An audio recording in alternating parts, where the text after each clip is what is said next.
Hello everyone, the story I'm going to share today is about Zidu's high morals. Bao Xuan, courtesy name Zidu, was a minister of the Western Han Dynasty. He was born in a farmer's family and loved to study since he was a child. Later, because of his profound knowledge and noble character, he was promoted to a position of counselor in the early time of Emperor I of Han. One day, he went to the capital on official business. On the way, he saw a young scholar walking alone, who suddenly seemed to have a heart attack and collapsed. Zidu immediately jumped out of his carriage and tried to help him.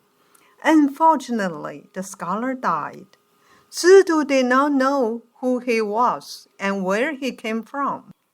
So he searched his luggage. He found a letter written on a piece of white silk and 10 pieces of silver. Zidu took 1 piece of silver to pay for the funeral, and he put other 9 pieces under the scholar's head. He placed the silk letter on his body.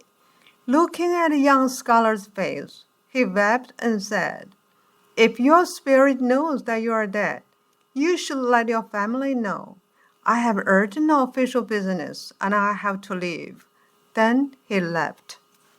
Zidu arrived at the capital. He noticed, however, that a horse followed him wherever he went.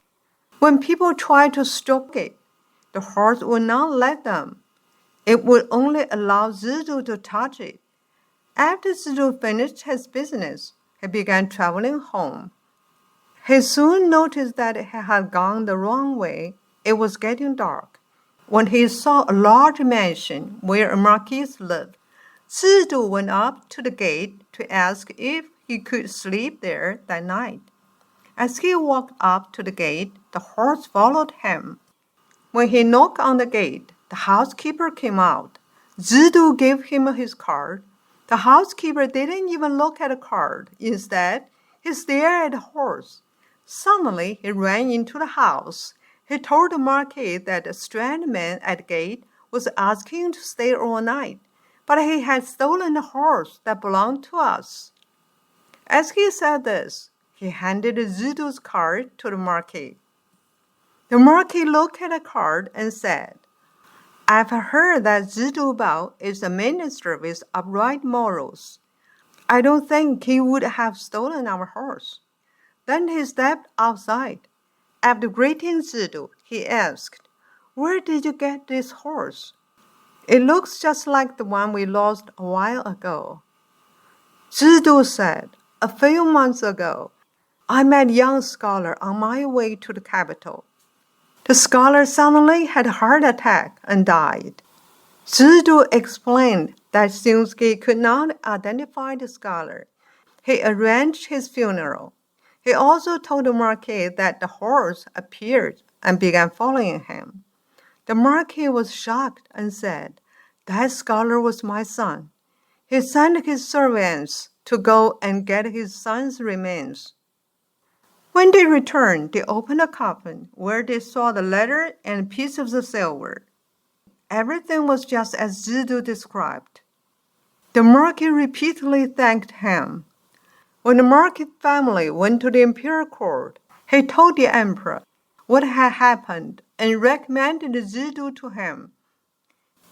Ever since, the story of Zidu's kindness and high morals was told and retold throughout the country.